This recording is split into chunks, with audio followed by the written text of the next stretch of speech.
देखिए ना, जो मिसाइल प्रोग्राम है पाकिस्तान का, जी सर। वो खटक रहा है अमेरिका की नज़र में अच्छा। और इसराइल की नज़र में, क्योंकि अगर दूर तक मार कर सके तो इसराइल को भी उससे ख़तरा महसूस होता है। सही।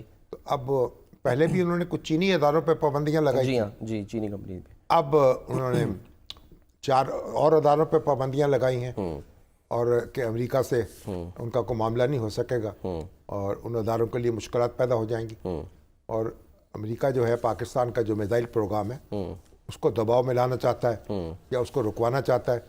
हालांकि हमारे खारजा ने कहा है कि ये एक यकतरफा मामला है और एक मुतसबाना मामला है। इम्तियाजी सलूक इंडिया जो है, इंडिया के साथ तो ऐसी कोई बात नहीं हो रही, और इंडिया का प्रोग्राम जो है मिसाइल प्रोग्राम वो भी जारी है धड़ल्ले से, और उसका तो कोई नोटिस नहीं ले रहा है अमेरिका। तो ये पाकिस्तान पर बार बार उसकी तवज्जो जा रही है। तो ये कोई यानी दोस्ताना जो ताल्लुकात है पाकिस्तान के अमेरिका से, उसके हवाले से कोई अच्छी खबर नहीं है। क्योंकि बहरहाल पाकिस्तान को इसका मुकाबला करना है, और मुकाबला करने के लिए ज़रूरी है कि हम अपने घर को दुरुस्त करें, घर में मुत्तहिद हों। आज तो जुल्फी बुखारी साहब ने भी बयान दिया है ना, इस पर एहतजाज किया है। जी हाँ, वो बेसिकली रवैये पर, हाँ, उसके खिलाफ है। वो सबको इकट्ठे होना चाहिए। यानी पाकिस्तान का जो दिफाई प्रोग्राम है, अब उसको अगर कोई रोकना चाहे या सबोताज करना चाहे तो पूरी कौम जो है उसको मुत्तहिद होकर उसका जवाब देना चाहिए। इसमें तो दो राय हो नहीं सकती। जुल्फी बुखारी साहब तो कह रहे हैं कि पाकिस्तान की जोग्राफियाई पोजीशन की वजह से ये ज़रूरी है कि पाकिस्तान अपनी कौमी खुद मुख्तारी के तहफ़्फ़ुज़ के लिए हमेशा मुनासिब इक़दामात करे, और उन्होंने इस इक़दाम को कंडेम किया है अपने ट्वीट में। ज़ाहिर है पाकिस्तान जो है उसके अपने मामलात हैं, उसको अपना दिफा करना है, और उसको जो खतरात दरपेश हैं सर दुनिया उससे आगाह है। सैयद मोहम्मद अली साहब हमारे साथ मौजूद है, ज़रा पूछ लेते हैं कि क्या मिसाइल प्रोग्राम पर सैयद साहब। जी वालेकुम अस्सलाम, कैसे हैं आप शामी साहब, सलमान साहब? Thank you sir. ये रहनुमाई फरमाएं कि जो हमारा मिसाइल प्रोग्राम है इससे ज़्यादा शिकायत तो इससे इसराइली को हो सकती है ना, कि इसराइल उसकी जद में आ जाएगा। लॉन्ग रेंज मिसाइल जो है, लॉन्ग रेंज मिसाइल। तो देखिए, पहली बात तो मैं कुछ हकायक आपके सामने मुख्तसरन रखना चाहता हूँ शामी साहब, कि देखें पाकिस्तान की पहले तो कौम को ये बिल्कुल इत्मीनान रखना चाहिए, और आप इसके गवाह हैं कि अल्हम्दुलिल्लाह किसी भी सियासी क़यादत हो, किसी भी तरह की हुकूमत हो, हमारे एटमी और मिसाइल प्रोग्राम पे ना कभी समझौता किया गया है और ना इंशाल्लाह कभी किया जाएगा, पहली बात। और दूसरी बात कि ये कोई मगरबी दबाव कोई पहली दफा नहीं आया है। हमारी 45 साल में Pakistan is the most sanctioned US ally, ये भी आप जानते हैं, और इन पाबंदियों का हमारे ऊपर और हमारे प्रोग्राम पे कोई असर नहीं पड़ा है। तीसरी बात यह है कि चूंकि हमारा प्रोग्राम मुकम्मल तौर पे अल्हम्दुलिल्लाह दाखिली वसाइल और हमारे साइंसदानों और इंजीनियर्स की मेहनत का समर है, तो इसलिए भी उसके ऊपर कोई असर नहीं पड़ता। हाँ, ये बाइडेन एडमिनिस्ट्रेशन के आखिरी दिनों में उनकी कोता नजरी का एक शाखसाना है कि वो पाकिस्तान जैसे अहम मुल्क के ऊपर गैर जरूरी तौर पे दबाव डाल रहे हैं, जबकि हमारा जो एटमी और मिसाइल प्रोग्राम है उसका वाहिद मकसद जनूबी एशिया में जंग के खतरे को यानी कि नामुमकिन बनाना है, और देरपा अम की ख्वाहिश है। और जो हम नहीं चाहते कि किसी दूर दराज ममालिक के ऊपर कोई जंग मुसल्लत करें, हमला करें, लेकिन हम किसी दूसरे को अपने मुल्क पे हमले से बाज रखना भी हमारी कौमी सलामती की जरूरत है, और इस पे हम कभी समझौता नहीं करेंगे। तो एक साल में ये तीसरी मरतबा कहा जा रहा है कि मजीद कंपनीज पे पाबंदी लगी है, तो अमेरिका को तशवीश है क्या पाकिस्तान के मिसाइल प्रोग्राम से? खतरात क्या है? अच्छा देखिए, इसको मुख्तसरन 3 एतबार से देखा जा सकता है सलमान साहब। पहली बात यह है कि ये एक तकलीफ हकीकत है कि भारत का जो असर व रसूख है अरबाब इख्तियार के अंदर और हुक्काम बाला के अंदर और ऐवान इख्तिदार के अंदर अमेरिका में बतदरीज बढ़ रहा है, और उसका असर ये पड़ रहा है कि भारत जो है पाकिस्तान के हवाले से अमरीकी पॉलिसियों पे असरअंदाज होने की कोशिश कर रहा है। ये एक अफसोसनाक हकीकत है, जिसकी वजह से आप जानते हैं कि भारत का जो मिसाइल और एटमी प्रोग्राम है उसका कमांड एंड कंट्रोल, उसका माजी, उसका तर्ज अमल इंतहाई नाकिस और गैर जिम्मेदाराना रहा है, और उसके बावजूद आपको नजर आता है कि अमेरिका उससे कोता नजरी बरतता है, और ये अफसोसनाक बात है, लेकिन बहरहाल ये हकीकत है। आपका ये जो मगर इसका मुकाबला हम यानी कैसे करेंगे? को मुज़ाकरात शुरू करने चाहिए या बस एब्सोल्युटली नॉट कह के अपना काम शुरू कर दें? देखें, पाकिस्तान के मिसाइल और एटमी प्रोग्राम को ना आप बहुत अच्छी तरह जानते हैं शामी साहब, तीन अदवार में देखा जाता है। पहले वो टाइम था जिसमें हम ये सलाहियत हासिल करने की कोशिश कर रहे थे और मगरबी ताकतों ने एड़ी चोटी का जोर लगाया कि हमें रोका जाए, लेकिन वो उन तमाम पाबंदियों के बावजूद नाकाम रहे। अल्हम्दुलिल्लाह अल्लाह की मेहरबानी से, साइंसदानों की मेहनत से, कौम के इत्तेहाद से हमने ये सलाहियत हासिल कर ली। फिर उन्होंने दूसरा काम ये शुरू किया 9/11 के बाद कि हमें दुनिया में बदनाम किया जाए कि जनाब आप बहुत गैर जिम्मेदार ताकत है।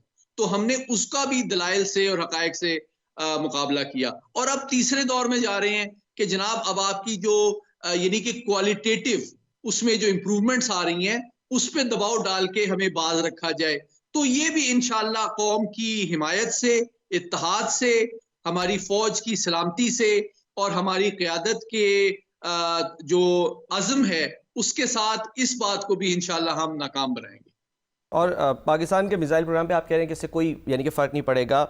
कमांड एंड कंट्रोल सिस्टम पे बड़ी बातें की जाती है कि पाकिस्तान माजी में ज़ाहिर सी बात है, लेकिन हमेशा ये कहा गया पाकिस्तान का मौक़िफ़ कि जी ये बिल्कुल मरबूत है और महफूज है।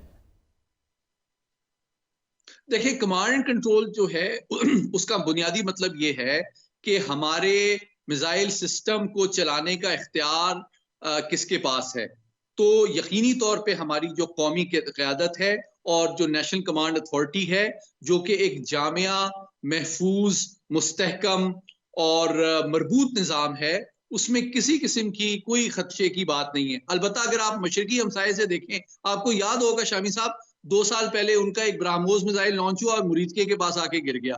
वो तो शुक्र है कि किसी की जान नहीं गई, वरना हम उनको उनकी गलतफहमी भी दूर कर देते। लेकिन बात यह है कि और दूसरी जानिब वो ऐसे मिसाइल बना रहे हैं कि वो कल को शायद अमेरिका पे भी हमला करना चाहते हैं। तो ये वो हकायक हैं जिसको कि अनफॉर्चुनेटली जो बाइडेन एडमिनिस्ट्रेशन के आखिरी दिन है वो बहुत मैं समझता हूँ अफसोसनाक गलतियां कर रहे हैं और मैं तवक्को करता हूँ कि जो ट्रंप इंतजामिया आएगी वो इन गलतियों का अजाला करेगी, नजरसानी करेगी, क्योंकि पाकिस्तान अमेरिका से भी ये तवक्को करता है कि वो इस खित्ते में ताकत के तवाजुन और तस्वीराती जो स्ट्रेटेजिक स्टेबिलिटी है उसको मेंटेन करने में एक जिम्मेदार पावर का रोल अदा करे, इस खित्ते में ताकत के तवाजुन को मेंटेन करे और पाक अमेरिका ताल्लुकात के हवाले से इस किस्म की गैर जिम्मेदाराना जो पॉलिसीज हैं उसके ऊपर नजरसानी करे। ठीक है, सही है। बहुत बहुत शुक्रिया सैयद मोहम्मद अली साहब। सर बहुत बहुत शुक्रिया माजूद सर। देखें, पाकिस्तान का जो एटमी प्रोग्राम है, जी हाँ, अब ये कहते हैं ना कि हम माजी से कोई सबक नहीं सीखता, लेकिन जो सकूत ढाका हुआ और जब बांग्लादेश की तख्लीक हुई तो उसके बाद पाकिस्तान ने तो सबक सीखा और ये फैसला किया, जुल्फ़िकार भुट्टो साहब उस वक्त वज़ीर आज़म थे, उन्होंने फैसला किया कि पाकिस्तान को अपना एटमी प्रोग्राम जो है वो तेज़ी से मुकम्मल करना चाहिए। ठीक है। और अगर पाकिस्तान एटमी सलाहियत हासिल कर चुका होता तो इंडिया जो है उसकी ज़रूरत नहीं हो सकती थी, इस तरह वो पाकिस्तान पे चढ़ दौड़ता और पाकिस्तान के दाखिली मामलात में मदाखलत करता। तो फिर डॉक्टर अब्दुल कदीर खान जो हैं वो अपनी जगह हॉलैंड में थे, वहाँ से उन्होंने रब्ता किया और एक कहूटा रिसर्च लेबॉर्ट्री जो है उसकी बुनियाद रखी गई और फिर पाकिस्तान ने अपना एटमी प्रोग्राम मुकम्मल करके दिखाया और भुट्टो साहब रुखसत हो गए। भुट्टो साहब के 2 कारनामे हैं। अच्छा। एक एटमी प्रोग्राम की तकमील जो है उसके तेज़ी से उन्होंने इक़दाम किए उसके लिए, ठीक। और दूसरा ये कि उन्होंने पाकिस्तान का दस्तूर जो है 1973 का वो इत्तफाक राय से बनाया, यानी ये अपनी मनमानी नहीं की, मुखालिफ सियासी जमातों के साथ बातचीत की, उनको अपने साथ मिलाया और सारी जमातों ने मिलकर पाकिस्तान का दस्तूर बनाया और आज भी वो दस्तूर जो है पाकिस्तान की सालमियत और उसकी मजबूती की अलामत है, सही, और बुनियाद है बल्कि। तो अब ये जो प्रोग्राम है, भुट्टो साहब इक़्तिदार से रुखसत हुए तो उन्होंने ये मौक़िफ़ इख्तियार किया कि उनको अमेरिका ने इसकी सज़ा दी है। अच्छा। कि उन्होंने एटमी प्रोग्राम जो है उस पर समझौता करने से इनकार कर दिया था और उनका कहना यह था कि किसेंजर ने उनको धमकी दी है कि मैं आप एक हॉरिबल एग्जाम्पल बना देंगे। अब उसके किसेंजर के अल्फाज क्या थे क्या नहीं थे, मैंने बड़ी उसकी कुरेद पड़ताल की। अच्छा। मगर असल में मैं किसेंजर ने उनसे ये कहा था कि देखिए अब तो हमारी हुकूमत है और हम आपके दोस्त हैं, रिपब्लिकन्स की हुकूमत थी, निक्सन प्रेसिडेंट थे, तो उसके बाद अगर डेमोक्रेट्स आ गए और जिमी कार्टर के उसके बाद मुंतखब हुए और अगर डेमोक्रेट्स आ जाएंगे तो फिर वो आपके लिए बहुत मुश्किलात पैदा करेंगे। अच्छा। और आपके लिए बहुत मुश्किल पैदा हो जाएगी। यानी इस तरह की बात किसेंजर ने कही थी। और लेकिन बहरहाल अब भुट्टो साहब जो थे उन्होंने इस पर लोगों को भी अपने साथ में लाने की कोशिश की इस नुक्ते पे, लेकिन जब उनका तख्ता उलट गया, वो फांसी भी चढ़ गया, तो जनरल ज़िया-उल-हक आए इक़्तिदार में। लेकिन जनरल ज़िया-उल-हक जो है उन्होंने भी इस पर समझौता करने से इनकार किया और उन्हीं के दौर में एटमी प्रोग्राम और उनके दौर में 1983 में ये प्रोग्राम मुकम्मल हो गया। अच्छा। और बल्कि ये चागी जो है उसका भी इंतखाब कर लिया गया कि यहाँ धमाका होगा। अच्छा। वहाँ सुरंग भी खोद ली गई। अच्छा। वहाँ फायरिंग भी कर दी गई।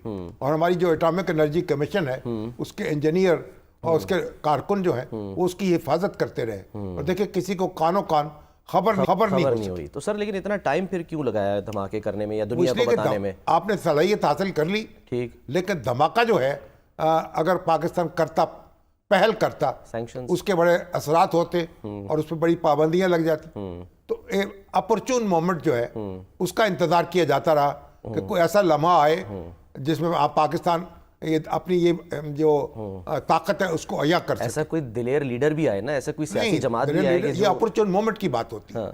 मुकम्मल तो हो गया ना, किस लम्हे आप ये काम कर सकेंगे। अच्छा। और इसका वो एक कोल्ड टेस्ट होता है, वो भी हो गया। अब ये जो सारी तफसील है ना, जब ये धमाका हुआ उसके बाद हमारे उमर शामी साहब ने इस पर पूरी एक रिपोर्ट तैयार की थी और सारी तफसील तैयार की, बताई थी कि कौन कौन लोग थे, इंजीनियर्स थे और जिन्होंने वो सुरंग खोदी, फिर कौन लोग थे जो उसकी हिफाजत करते रहे बड़े जज्बे के, और किसी को कानो कान खबर नहीं हो सकी। कोई जासूसी जो है वो कामयाब नहीं हो सकी कि वो पाकिस्तान के इस निशानदेही होती कि ये चागी में सब कुछ हो रहा है। सही। तो बहरहाल और ये भी वजह थी कि जहाद अफगानिस्तान जारी था। सही। और अफगानिस्तान में सोवियत फौजों को वापस धकेलने के लिए पाकिस्तान अफगान मुजाहिदीन की मदद कर रहा था और अमेरिका और चाइना और आज़ाद दुनिया के दूसरे ममालिक उसके साथ थे। तो वो उस वक्त वो जो स्ट्रगल जारी थी उसकी वजह से भी अमेरिका जो है थोड़ा सा आंख बंद करने पे मजबूर हुआ। अच्छा। और जनरल ज़िया-उल-हक ने वो प्रोग्राम मुकम्मल कर लिया और जब वाजपेयी आए उन्होंने धमाका किया। सही। तो फिर उस वक्त मौका मिल गया पाकिस्तान को कि वो भी अपनी सलाहियत जो है उसको आश्कार कर दे। तो फिर नवाज शरीफ साहब वज़ीर आज़म थे और उन्होंने धमाका कर दिया और पाकिस्तान जो है वो भी एटमी ताकत बन गया। हालांकि ऑफर हुई थी उस वक्त, कहते हैं वो जो कुछ भी हुई, पैसा ले लो हमसे, तवाज़ुन जो है कायम हो गया।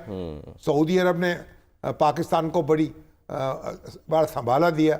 सऊदी अरब ने कहा कि हम 3 साल तक या 4 साल तक तेल जो है आपको वो हम फराहम करेंगे मुफ्त।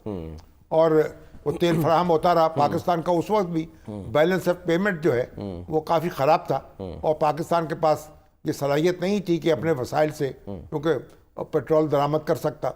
तो मगर सऊदी अरब ने उसका साथ दिया और वो बहरहाल पाकिस्तान जो है आलम इस्लाम का पहला ऐसा मुल्क बन गया जिसके पास एटमी सलाहियत थी। और इंडिया के हमारे दरमियान भी दहशत का तवाज़ुन कायम हो गया, या ताकत का तवाज़ुन, ताकत का तवाज़ुन कह लीजिए, दहशत का तवाज़ुन कह लीजिए कि उनको भी पता लग गया कि अब इन पे पाकिस्तान पर मैली आंख नहीं डाली जा सकती और पाकिस्तान पर चढ़ाई नहीं की जा सकती। और उसके बाद फिर एक वाजपेयी यहाँ आए, बस पे बैठ के दोस्ती के नए सफ़र का आगाज़ हुआ, जिससे बदकिस्मती सबोताज कर दिया गया पर जनरल परवेज मुशर्रफ की जो मुहिम जोई थी, कारगिल ऑपरेशन थे। हालांकि वो ऐसा मौका था कि दोनों मुल्क जो है मसला कश्मीर के हल के लिए इक़दामात पर तैयार हो गए थे और एक बैकडोर चैनल कायम हो गया था और खसूसी नुमाइंदे भी मुकर्रर कर लिए थे दोनों ने, वज़ीर आज़म नवाज शरीफ ने भी और वज़ीर आज़म वाजपेयी ने भी, ताकि वो किसी ऐसे फार्मूले पे पहुँचें, ऐसे जिससे इसको तस्लीम किया जा सके और ये कश्मीर का मसला जिस सेटल किया जा सके।